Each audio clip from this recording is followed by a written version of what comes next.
One thing everyone watching this video has in common is that we all enjoy going to amusement parks and riding roller coasters. So we all have to give big time appreciation to all the ride operators at these parks that keep these rides going for us to go and enjoy.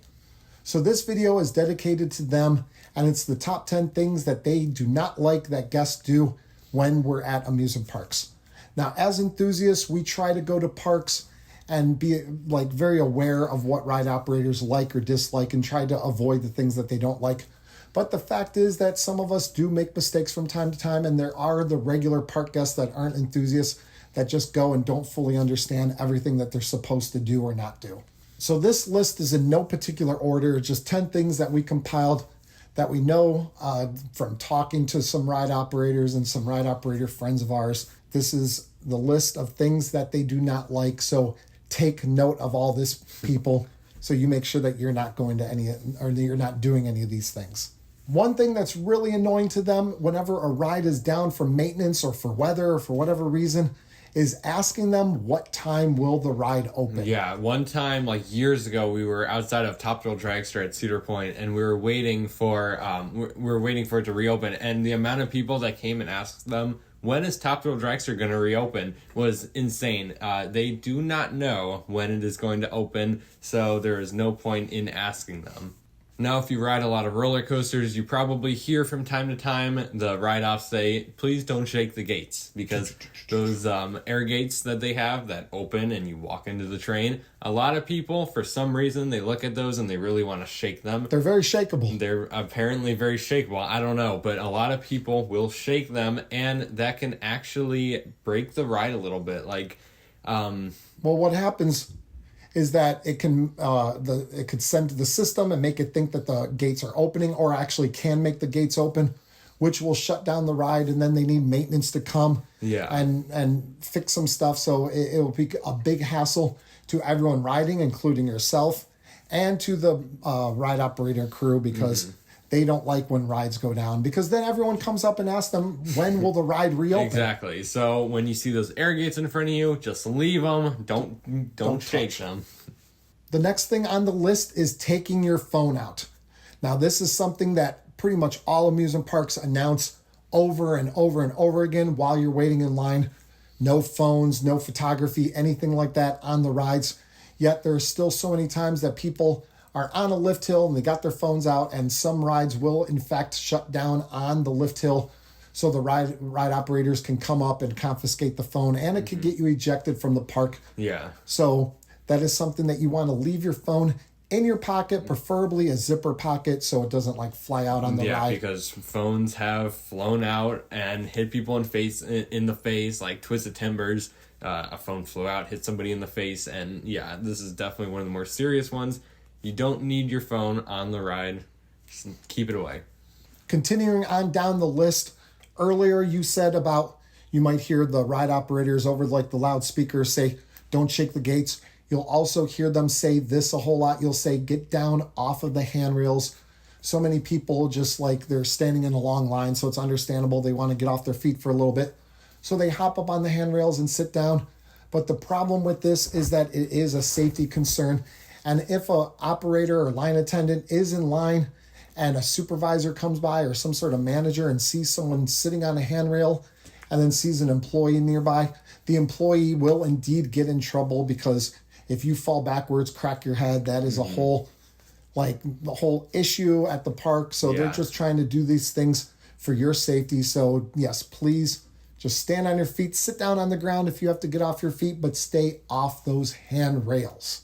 Another thing is a lot of people, they'll bring jackets into the park if it gets cool out, but they won't always wear them, so they'll tie it around their waist. But a lot of rides, you can't actually wear it tied around your waist.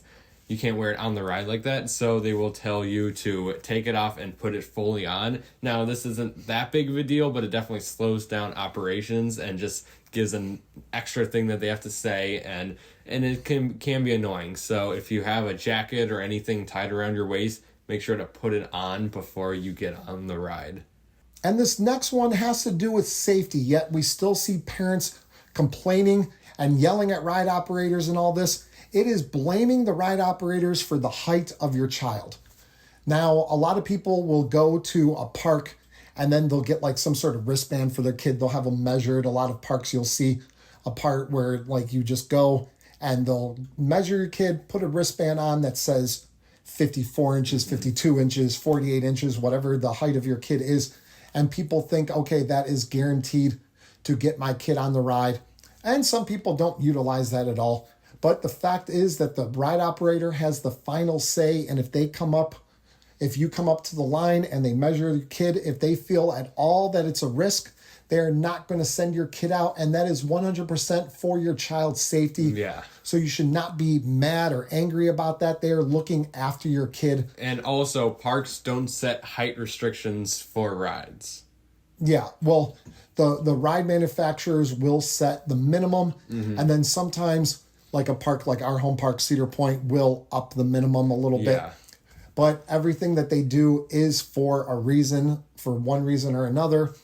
So we have to respect that. So if your kid just falls just underneath, even if they've ridden it before and a different ride operator let them on and they're completely safe, that ride operator, maybe they're newer or something like that.